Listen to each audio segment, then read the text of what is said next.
Top quality और consistent performance के लिए सिर्फ सिल्वर पंप नाम याद रखना।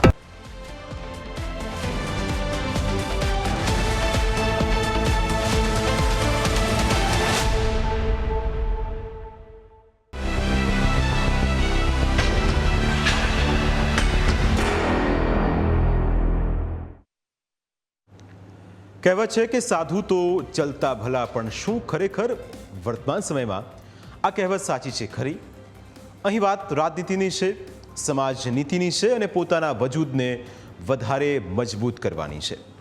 રાજ્યમાં ના તો હાલમાં કોઈ ચૂંટણી છે, ના કોઈ મોટો રાજકીય કાર્યક્રમ, પણ સમાજને હાથો બનાવીને રાજકારણમાં ગરમાવો લાવવાનું કામ અચાનક ઊભું થયું છે અને રાજકારણમાં ગરમાવો લાવવાનું આ કામ કોઈ રાજકારણી નહીં પણ ધર્મગુરુએ કર્યું છે। કોળી સમાજનો ધાર્મિક કાર્યક્રમ હતો, જેમાં કોળી સમાજના સાધુ ઋષિ ભારતી બાપુએ પણ બોલાવવામાં આવ્યા હતા, જેમાં ઋષિ ભારતી બાપુએ જે નિવેદન આપ્યું તેના કારણે કોળી સમાજની ચર્ચા તેજ થઈ ગઈ છે। વાત રાજકોટના જસદણ પાસે આવેલા દહીસરા ગામની છે, જ્યાં સમસ્ત સાંકરિયા પરિવાર દ્વારા શક્તિ માતાજી નવરંગ માળવાનું આયોજન કરવામાં આવ્યું હતું, જેમાં મોટી સંખ્યામાં કોળી સમાજના લોકો અને આગેવાનો હાજર હતા। એટલું જ નહીં, ઋષિ જે મંચ પર હતા એ મંચ પર રાજકીય પાર્ટીના ધુરંધરો પણ હતા। બીજેપીમાંથી કુંવરજી બાવળિયા અહીં હાજર હતા। કોંગ્રેસની વાત કરીએ તો કોંગ્રેસમાંથી ઘેનીબેન ઠાકોર પણ અહીં આ જ મંચ પર હાજર હતા। એટલું જ નહીં, આમ આદમી પાર્ટીમાંથી ગોપાલ ઇટાલિયાને પણ આમંત્રણ આપવામાં આવ્યું હતું, તે પણ મંચ પર હાજર હતા। કાર્યક્રમ ધાર્મિક હતો, છતાં ત્રણેય પાર્ટીના નેતાઓની હાજરી ઉડીને આંખે વળગે તેવી હતી, જાણે કે ધાર્મિક મંચ નહીં પણ કોળી સમાજનું શક્તિ પ્રદર્શન હતું। સમાજમાં આવી શક્તિ અને એકતા હોય તે ખૂબ સારી વાત છે, પરંતુ કાર્યક્રમમાં ઋષિ ભારતી બાપુ જે બોલ્યા તેનાથી રાજકીય પાર્ટીઓનું ધ્યાન સીધું જ સમાજ તરફ ખેંચાયું છે। પહેલા સાંભળીએ કે ઋષિ ભારતી બાપુએ શું કહ્યું।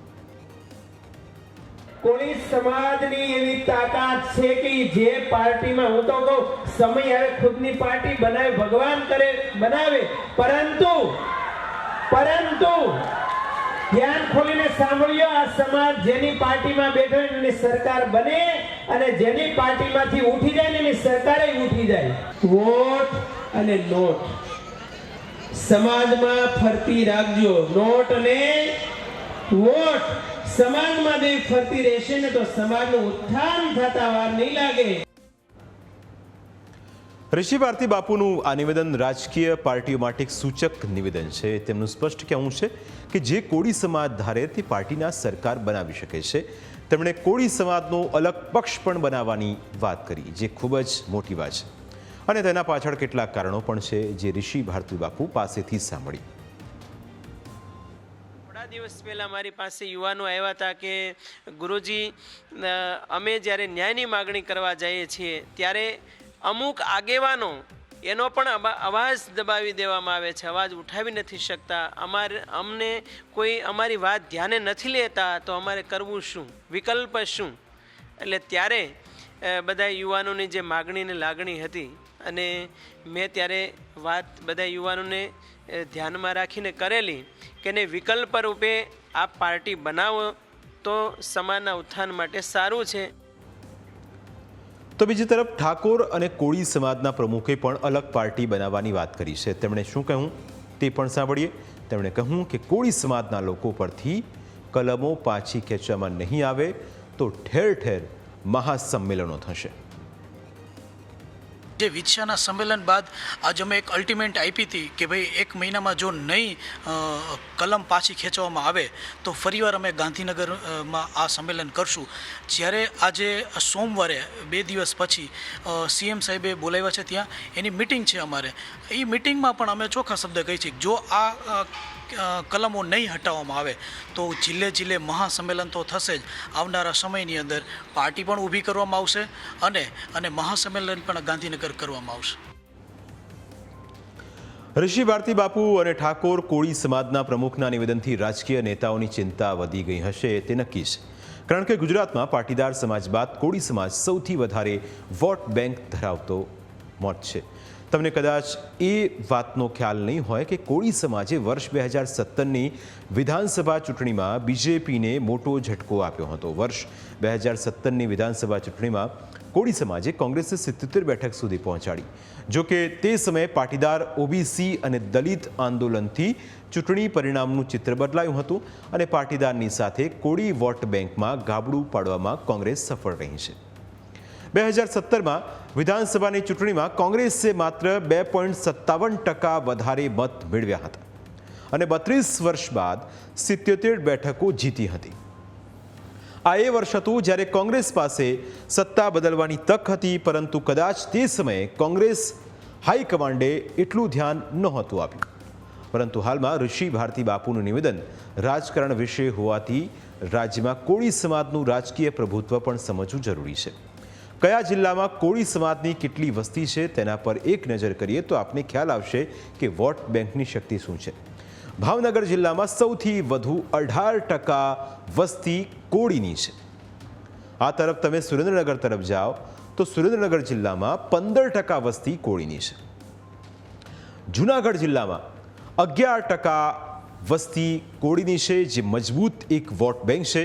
અમરેલી જિલ્લામાં 12% વસ્તી છે જે કોળીની છે, જ્યારે પોરબંદર જિલ્લામાં 11% વસ્તી કોળી સમાજની છે.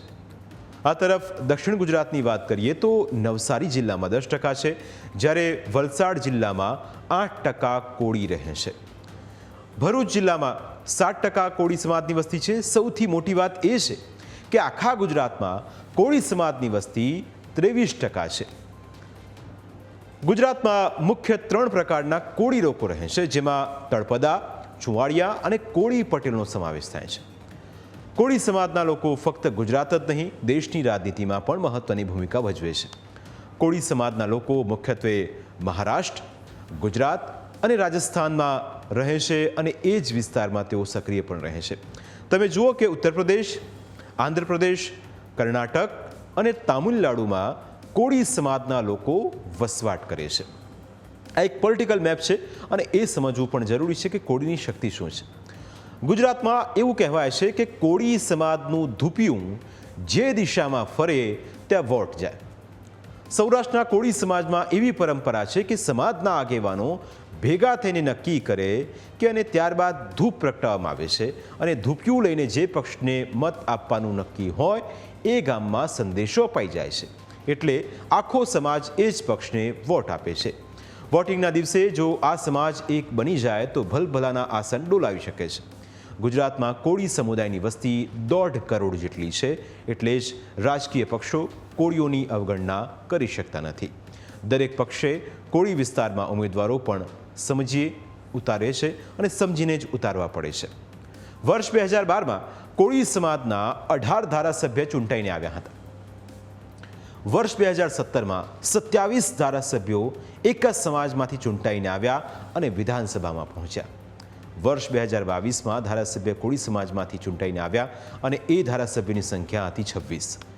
ગુજરાતમાં કઈ કઈ વિધાનસભા બેઠકો પર કોળી સમાજનું પ્રભુત્વ છે તે પણ સમજવા જેવું છે, કારણ કે આ મતની શક્તિ છે. જસદણ, વાંકાનેર, સોમનાથ, ઉના આ એ વિસ્તારો છે જ્યાં સૌથી વધારે કોળી વોટ બેંક મહત્વપૂર્ણ છે.